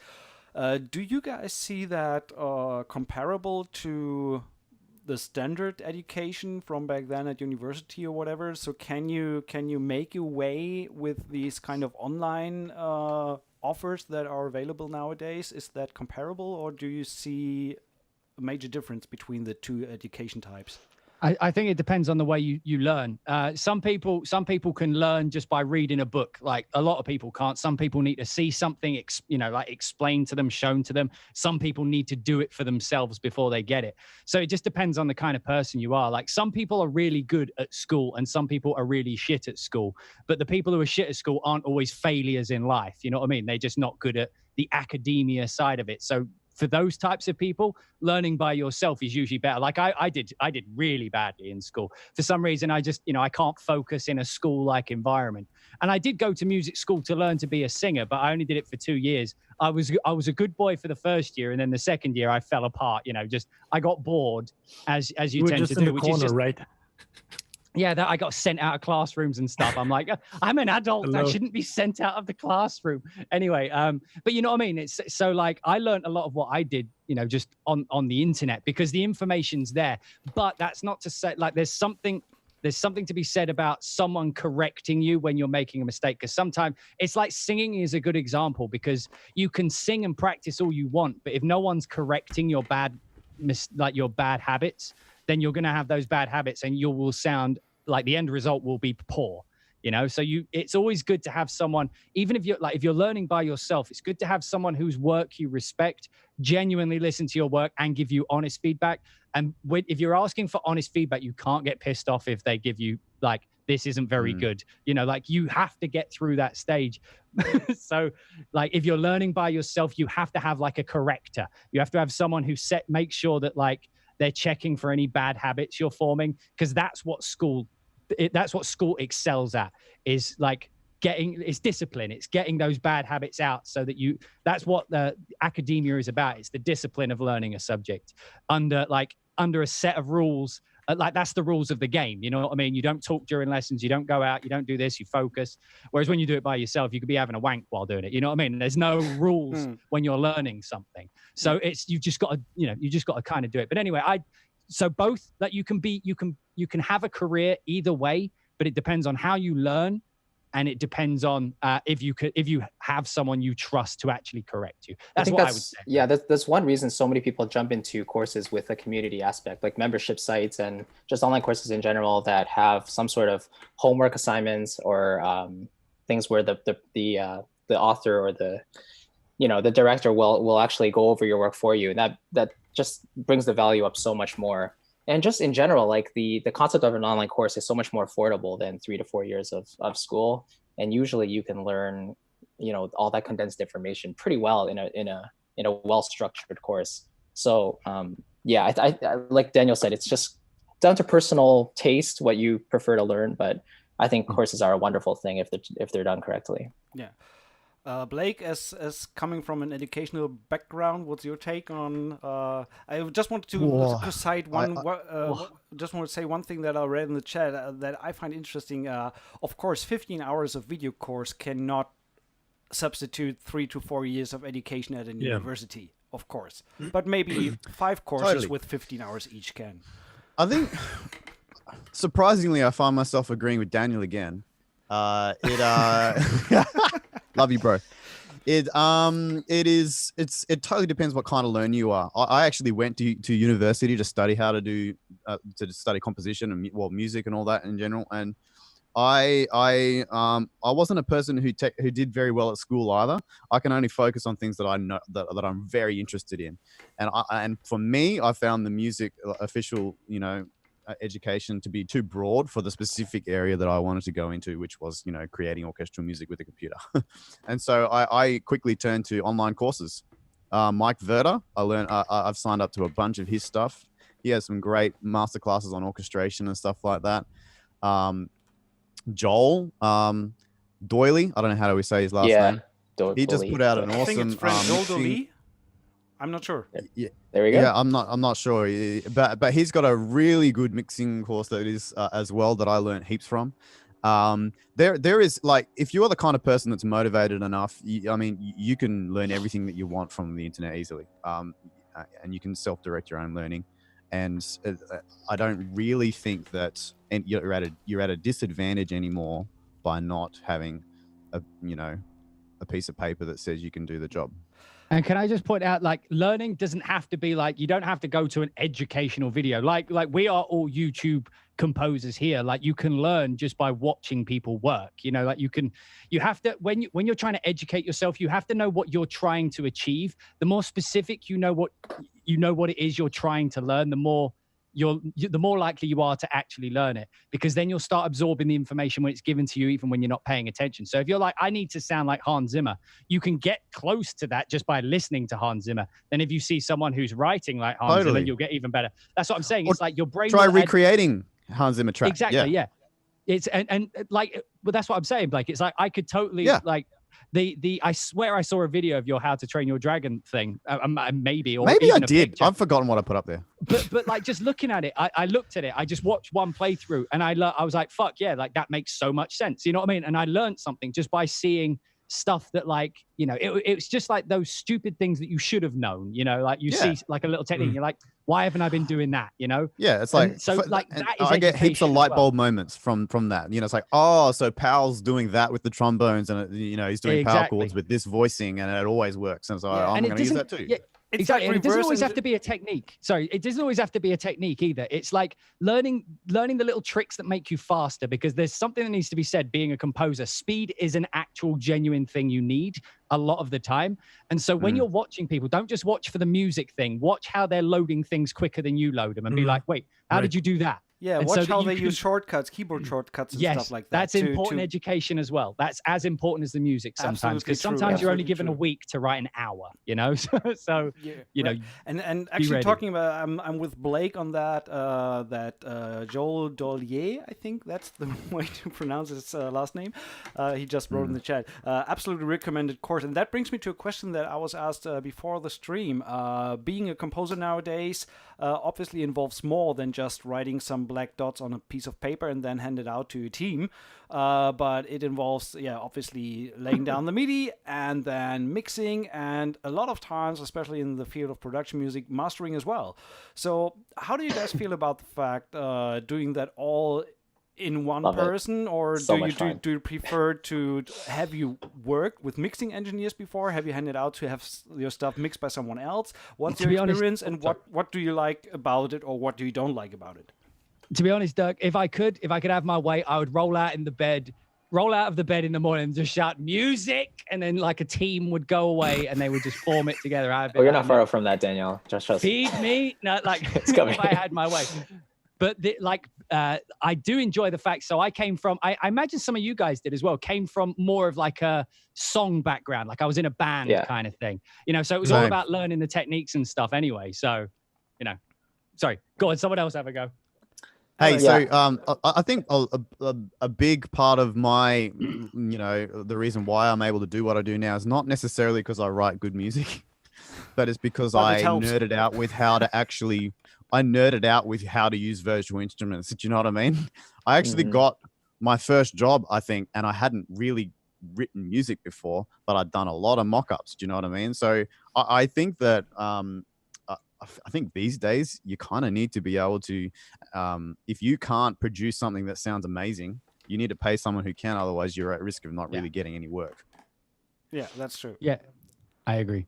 Like I came from like a sound design background as well, like doing the rock stuff. So it kind of contributes, towards those future goals, Alex, what about you? You like the mixing side of things, or? Sorry? You like the mixing side of things, or would you rather have someone else do it, or what's your take on it?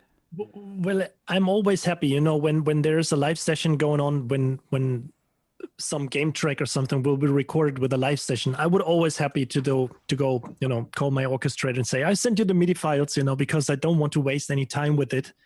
And it's not because I don't like, music theory or, working out how or a perfect arrangement for the orchestra, but they're better people at this. And the same goes for mixing and mastering. If there is somebody saying, hey, deliver that trailer album, but just, make it stems and we will take care of the rest, we will mix it and master it, I would say, I'm happy, just do it, because there are pros sitting there and doing it. And if there's a budget, I wouldn't have a problem to just call. So I called some mastering studio to master me a track I've written for a sample library, which was rejected, by the way, but that's how it goes sometimes. But I find it, nevertheless, very vital to just, as you said before, grabbing like a violin or a cello and just see how it works. You definitely have to get a feeling for mixing, mastering, and all these things which are involved. And beyond that, you have to get into marketing too, nowadays. So how to promote yourself, how to build your brand and all these things. So definitely I feel like the more you do it all yourself as well, the more of a control freak you actually become with it all. You know what I mean? So the more like you get used to your own particular way of mixing and mastering. And then when you have to hand it off and they're like, can you just render that like 6 dB lower? And you're like, how about you go fuck yourself? Like, that's how you feel. Obviously you don't say that, but it's like, you get very particular about it. Don't. It's always the thing as well, when they're like, oh, this will be good when it's mixed. And I'll be like, what did you say? What do you mean? Like, and it's like your final especially mix, when you like, spend 5 nights on getting the mix That's right. actually a really good point. And I'm still I went through a big phase where what I thought sounded good actually probably didn't sound as good as what I thought it did. Do you know what I mean? Right. And part of that's another whole topic of ear training. And this leads to a question you asked a while back, which is, what was something you would tell yourself, 5 years ago? I would say, train your damn ears. Do you know what I mean? Like, learn, be able to identify frequencies like that, because that helps so much. Learn to hear compression, if you're someone who's wanting to actually make, good sounding mixes, because what you think sounds good doesn't always sound good to the rest of the world. Yeah, funny enough that you mentioned that. What I found for myself is that over time, getting a deeper understanding of, like you mentioned, frequencies and how especially certain instrument ranges interact, help me to also orchestrate better and write better, because I know I can't slam the double basses and the trombones and the low woodwinds, everything in the same place, because it's just a big pile up of low end shit.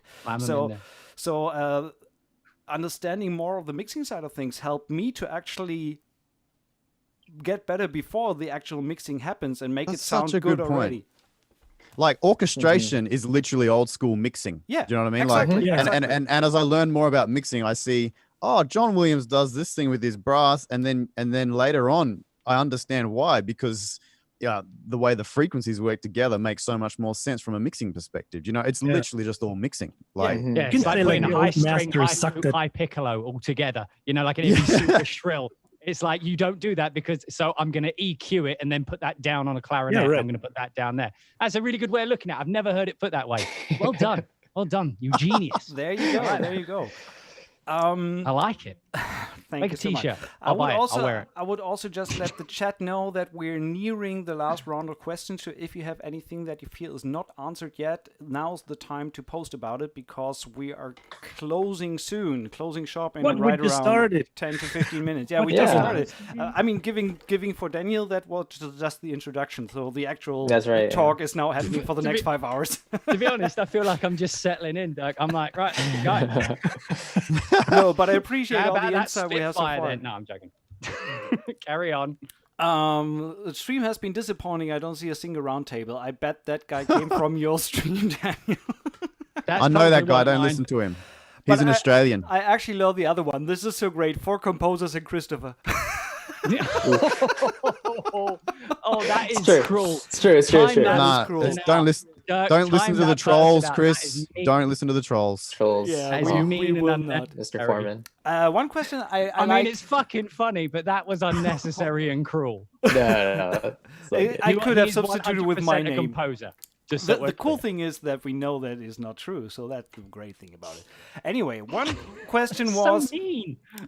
What's your 10-year goal / dreams? Where do you see yourself? What do you want to have accomplished in 10 years' time? Chris? Who's that to? Playing Warzone on Twitch and make a living from it. Love it. I'm sorry. No. I love it. Yeah, that's great. You want to make a living from Twitch? Is that what you said? Alex. Oh, you mean me? Yeah, I just said, playing Warzone on Twitch and make a living from it. Oh, dude. That's the dream. Mean, go for it. That's the dream right there. No, I'm just, someone serious. There's half truth to that. What is it? Many a true word has been said in jest. I reckon there's a degree of truth to that, a sliver of truth. I'm behind you. You'd do well at that. Definitely. I mean, I played games when I was 9 years old. I grew up with games. I'm a video game composer, and / trailer, license music, whatever, and some sort of arranger. Yeah, and you look like a military bloke. You literally look like you could tear me to pieces. Like if I said the wrong word, you would tear me apart with your bare hands. Like if you play Warzone games, it's the aesthetic. You've got it, You've got the look. Sorry, Chris, you were saying. We're being so rude to Chris. No. Chris, back in the game. Sorry. Where do you see yourself in 10 years? In 10 years, I would love to be affiliated with Disney in some way. I think that's my dream job, just to be either composer or arranger in Disney Studios. I honestly don't think that's 10 years away. Yeah. Okay, 20. Yeah. Sorry. No, rather less. Anyway, Blake, what about you? Well, 10 years, like, I often get asked what my long-term goal is, and I thought for a while there that it was, to be a movie composer or whatever. Do you know what I mean? Write for films. But and while I still love the idea of that, I don't think that my heart's set on any particular direction. I think that's because I'm finding a lot of satisfaction in what I'm doing now. All the other shorter forms of media, I'm really enjoying it, and honestly, I'm just holding on for the ride. I just want to be wherever. I just want to be surrounded by people that are better than me. Do you know what I mean? And that's what I'm finding myself in at the moment. I'm sending mixes to legendary mixers, of world class, that I know I've got to up my game every time, and I know where my weaknesses are, and they make sure to let me know. And you know what I mean? I'm getting constantly pushed, and that's I get high off getting better. So for me, that's great. That's cool. I think that's very, very important, to surround yourself with people that are more capable of stuff in certain areas than you are, because that forces you to push and to get yourself better. Yeah, in these totally. areas. Daniel, where do you see yourself in 10 years? Well, if I'm still alive, where do I see myself in 10 years? To be honest, like I'll probably just be doing the same kind of shit. Like the thing I realized, I was looking at my career and stuff, I was having one of those moments. And I realized that, like I was saying earlier, live stream allowing me to be more me. It's happening musically too, as well. You know what I mean? Like I'm doing more music that like speaks to me rather than just doing the movie and trying to chase that movie dream that everyone seems to have. And the thing is the closer I've got to it, like, it's like seeing the ugly bits you don't see from afar. You know what I mean? It's like getting close and realizing they were actually ugly. You know what I mean? But from a distance, they look like a solid 7. You get close and they're like a 3 on a good day, And so it's like, it's a tough industry. It's got a lot of things that you need to do, and it's a lot of pressure and just a lot of kind of nasty people in it as well. Like it's a sharky industry, the movie industry. It's just this. And like, I see some of these composers and, like, they're able to do like 15 movies in a year or something, like a Hans or like a Lorne or something. And I just think, like, I think about the times I've done a feature film and how much that drained me as a human. You know what I mean? I'm thinking doing 15 in a year, that's just like, that's not a degree. Like, to me, that's stop being success. Stop being the person who does 15 a year. If I can get 1 a year, I'm still a success in my book.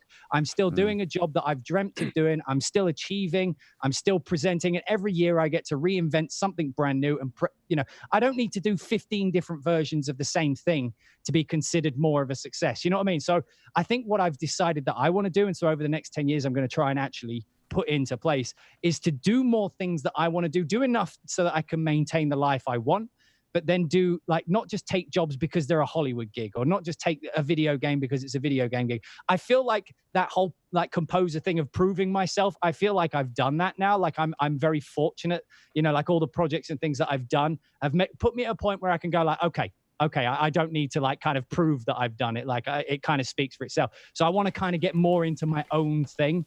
Like I feel like I just want to go down that and do something and live more of a life. That to me is a more successful life. So just do enough to make, to satisfy my own need for, creativity and output, and then actually live the life and do the music and do the things I want to do. I'm privileged. I understand that because I'm in a position where I can say shit like that. Not everyone's that but in if we're speaking specifically, I've been fortunate enough to be in a position where that's what I want to do with my next 10 years. Yeah. But yes. So for me, it's kind of sorry. What's some more? Sorry, I just wanted to go ahead, but I just wanted to answer this question on a more serious note. So what I Oh no! You mean the games was not serious?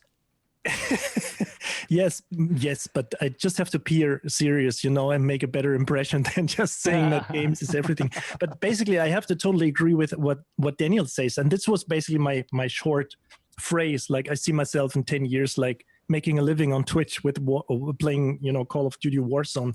It's basically what he said, that there are so many composers out there, and they see being successful in the film industry, and then they slam out, or they are confronted with like composing music for like 5 to 10 movies, and then they're so exhausted and strung out, and they just eat garbage and don't do sports, or they stop living, and this is like I honestly say I'm 45 right now, and I'm in the position of saying what I actually do is I love.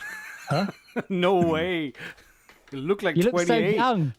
He looks so young, doesn't he? I'm nearly half your age. In 10 years, I want to look like Alex Pfeffer. I have right now, I'm sort of on my way there. Like, I've got the beard, the hair's going a bit. Like, I'm catching you up, Alex, mate. Yeah, definitely. You just have to lose a bit of more hair. I feel like you've cornered the beard market. Like, I've started growing it, and people have drawn comparisons already. Someone was asking what beard oil you use, and I'm like, I need to get some of that. So we have to. Don't worry, I linked you up. Into, growing a beard, and Blake too, and Christopher. No, it's not gonna happen. I can't do it, dude. I've been trying for years. Yeah. So for myself, 10 years, and I think this goes along with the next question or next topic that I have in mind that was asked in the chat. There was a question on if you can survive on personal music projects alone, and I want to quickly touch on the topic of diversification, diverse your income streams, have several irons in the fire, as we used to say in Germany. To answer the question specifically, I was asked about elements, if you can make money from that. No, you can't. Not in these times, unless you have 1 million plays on Spotify a day or something like that. I see myself in 10 years still making what I do, like not talking about going to work, but talking about going to have fun in the morning, because that's what I do now. I don't go to work, I go to have fun because I love what I'm doing, and I don't consider it work. Even it can be stressful at times and it can be tight, it's still fun and I still love it. And I actually have sometimes trouble to calm myself down for other stuff. So there's other stuff outside the work world. There's a family, there is sleep, and stuff like that. That's how you know you love it. That's how you know you're made for it. So this is something I don't want to see too much having changed in 10 years. I want to still do the same stuff and have fun with what I do, and I want to be in the lucky position to say I am able to make a living from that. So I still make enough dough to pay my bills with what I do. I would love to be in that position. Coming from that and then talking about that other stuff, do you live from personal projects, or I think that it's absolutely crucial to branch out into as much different territories as possible as you physically can handle in terms of workload. That means, for me, it's production music. It's every now and then working on a film score, on a game score. I mean, I'm not really hunting film scores, to be honest, because I'm more rooted in the production music world and I love it. But if someone comes along, I don't mind working on it, and I love it. And I did 3 feature films and I did a full game score and stuff like that, and it can be fun for sure. But I'm not chasing it actively right now because I'm actually pretty happy in the production music world. But then there is every now and then you need time for a personal outlet that is not really. So when I did Elements, for example, I was grateful for the opportunity to not think about client wishes, but actually just doing something for the sake of something to do I love. Just writing the music that I feel good with, that I don't need to think about what project can it be used for, what emotion do I need to transfer, but just writing for the sake of writing. But this is nothing that necessarily pays the bills, you know, so this is rather a personal, like using the hobby aspect of what we do. So that's kind of the fun zone, and then you have the work zone, which still can be fun, of course. So what's your take on diversification of income streams, and what advice can you give up-and-coming composers to broaden? I think the same question that goes along. Sorry, I just want to add that. How long did it take you to go full-time? So the transition from doing it on the side to full-time, that's one of the most asked questions that I get. Maybe we can shed some light on that as well. Alex, your take? Yeah. Well, I think it took kind of like 5 years to go full time, but I was fortunate enough to start as a guitar teacher back then. So I had kind of like a little bit of income to pay the rent and stuff like this. And then I transitioned to game music. And then this, at the same time, it split into getting into license and trailer music. So, but all in all, I mean, I'm saying 5 years, it probably took until I was making money from the, from the licensed music, when I got finally paid for some TV or movie trailers. So I mean, it could get, you can get faster to that, maybe in like 6 months or a year, or maybe you have some savings aside and you can just, you transition into something which just works. But I think the most important thing today, with having in mind that video is the marketing, how do you say, the medium number one, it's really important to build like this, like having a Twitch account or streaming live to YouTube or having a YouTube channel. Because if you stay on that consistently on a range of like 10 to 20 years, besides working for projects, this definitely, what I mean jokingly in the past, will happen one day that you wake up and you have like 50,000 or 100,000 or 200,000 subscribers, and you fire up, your light here, and you just hit the record screen and jump on a live, session, writing a track. And you have when you have imagine to that point when you have 100, 200,000 followers, you get some subs, you get some donations, you mention a library you worked on, then suddenly you sell something, then people watch your YouTube videos, you have some affiliate links, and then people watch over and say, hey, what is that microphone that guy is using? And then I had this experience that somebody through my affiliate links went to Amazon and said, okay, I got that microphone. Let's get 1,400-pound iPad. And I got 5% from that. And I mean, this is this little money. But the thing is, what I'm trying to say, you don't force anyone to spend money on what you do. People totally by themselves, if it's a donation on Twitch, if it's monetization money on YouTube, you don't force anyone. You will get that. If it's an affiliate link on Amazon, nobody has to pay you additional money. It's just a little percentage which is going to you, and people would probably more welcome to give you that split rather than to the distributor or the developer of the product. So I think coming back to the question, sorry I drifted off a little, but combining all this to look out for work and building your channels will definitely lead. We have this one door where you can look for opportunities to work. So like the typical Dyneck, do you need a composer? But there is also this other door where you can build everything you want yourself. And this is my favorite motto. Life is not about finding yourself. It's about creating yourself. And if you just sit there and you want to make content happen, if you want to bring a message across, then sooner or later, there is you will find that target group out there. It just takes a long time to build this, Yeah. Sorry for drifting off a little bit here. That's totally fine. I forgot that affiliate links are actually a great thing, especially in the YouTube world and being on YouTube and sharing your content. And if you do sample library reviews and people, for example, I have some affiliate links with sample library developers. So if I showcase the sample library and someone after my stream is inclined to head over there and buy it, and the developer offers me a 5% or whatever, even 2%, whatever share of their sale that is generated through me sending someone their way, I don't see anything wrong with that. And actually, I appreciate that. And it just shows some appreciation for your work, so to say, or for if I send someone along to spend some money on them, I'm fine with that. And I don't think that there is an conflict of someone mentioned to me that if that's a conflict of interest or something, so you're not unbiased in your review. The reason I've never done that. I've never done that just because at the time when that was a thing, I was getting a lot of shit, particularly over the Hans Zimmer strings thing, back in that time when that kind of came around. And to me, it was just it wasn't worth people suggesting that I was saying shit because of money, you know what I mean? Or saying this because you get you're only saying this is good because you're going to make money off the end. And so with that kind of stuff, I mean, yes, there's money to be made there, but at the same time, it's my whole thing is that I just speak my mind, and it's hard to do that with that kind of thing hanging around. That's just a negative part of trying to be the way I do things, which isn't the way to do things. Trust me. I think you would be honest. Yeah, I think you would be honest. I'm not saying that you're being dishonest.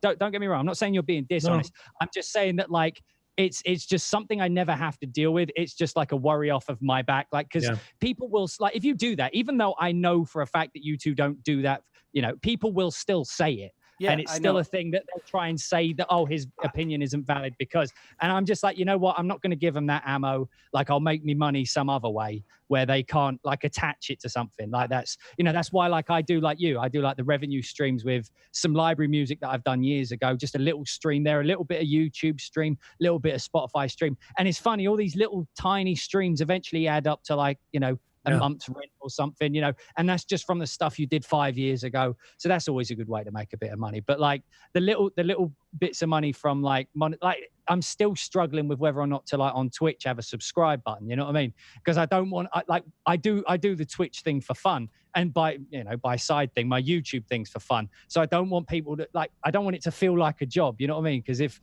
I don't want to have a tier where I'm doing things for just these people who give me money, and again, I'm not saying that's wrong. It's just that my own self my own self-governance won't allow it. You know what I mean? It's it's just I don't want to deal with the headaches of what people say when you do things like that. Again, and I know for a fact that you guys don't do that, but it doesn't stop people being assholes. I mean, Danny, you're not asking for it, but from what I can tell you, every now and then also get donations and something like that. I get people. donations, Yeah, but so, that's different. Yeah, I know. I want to say that's different than the subscription or something. But you still, if someone wants to show you their support for you giving away knowledge or talking to people, so that's another route, and it yeah. Can I had a very well. the original question was how long did it take us to get into full-time music? Full-time, yeah. Yeah, and how to make a living out of it. I think that's super important. There's probably a lot of people that want to talk about that. And I don't know if trying to rely on Twitch and YouTube income's really the way to go about it. And it can work for some. But for me, the only reason why I'm able to do music full-time now is because I found work somewhere else. Do you know what I mean? In another industry, and then chase my music passion on the side. I feel like if you're deciding to go into music, I feel like if you trying to make music work straight away is not really it's not going to help you, because you're going to be forced to take any bit of job, any work you can get. You'll be forced to try and get donations or whatever. Do you know what I mean? Yeah. I was a full-time teacher teaching 8 and 9-year-olds how to do maths for 5 years. It took me 5 years. Every night I'd go home and do music to de-stress. Every weekend I would do music or whatever. And my teaching allowed me to then actually fund my music. Do you know what I mean? And fund my passion. My YouTube channel became my outlet or whatever. And that's where most of my content actually came when I had the full-time job. Now that funnily enough, now that I'm a full-time composer, I don't actually have time to stream much anymore, or I'm not allowed to because of the content that I'm working on. But I really think that it's a smart idea to find stability somewhere else and let music happen naturally, so you can chase your passion. You can chase exactly what you want to do and not feel like you need to thrash music to try and survive. You can really focus in on what you want. That can also hinder the process if you're entirely reliant on music to survive. That's right. Yeah. And I got asked to be a music teacher, and I decided not to do it because I thought it would kill my love of music. Do you know what I mean? So for me, it was always about how can I sustain myself while chasing my dream. And if I get to do my dream full time, then that's like the best thing ever, right? And I was lucky that it worked out that way for me so far. Who knows? You might find me teaching maths to 8 and 9-year-olds again in a few years' time. Well, if I can pick up on that, actually, I'm a full-time piano theory teacher now, and I started maybe 3-4 years ago. But it's because of this teaching full-time that I'm able to, like you said, purchase all the equipment you need and libraries and all that. But the path I'm taking is quite straightforward. It's like you guys have said, you can't really depend on Twitch and YouTube revenue unless you have like 1 million and 2 million followers that get regular, whatever every day. So another option to take is getting those viewers who are on your Twitch or YouTube videos and pulling them into a personal, like, closed system. For example, like an email list, like Alex has talked about many times. But important. Right, exactly, because then you can continue to provide value to those people. But eventually, if you want to create content that's more in depth and create some type of online course like we've been talking about, we can always pitch to those people, and those people are considered warm leads because they've already accepted something that we've created for free for them, right? So there's really no limit, and it's totally scalable, I should say, when it comes to that, as we continue to grow our list, because it's not dependent on other platforms like Facebook or YouTube or anything like that. Those things could disappear one day, but if we have our own group of people who we can talk to and pitch to, of course, then it's always pleasant too. Always awesome. Nice. Yeah. Looking at Alex right now, being aware that it's 1 a.m. over at your place, I guess. Oh, damn. Damn. We are coming to an end with this. All I can say is thank you guys so much for taking the time. That was a good 2 hours we had this roundtable going. Thanks for having us. I think it was pretty awesome. We got some really nice insight on the side of being a composer on YouTube. Obviously, leave your comments and questions in the chat below. I'm pretty sure you guys will follow up in a couple of days if someone wants to know anything else. But let us know how you liked it, how you liked the format, and if you think we can do that more often. I appreciate any input on that. thank you guys for joining, and have a wonderful afternoon, morning, evening, wherever you are.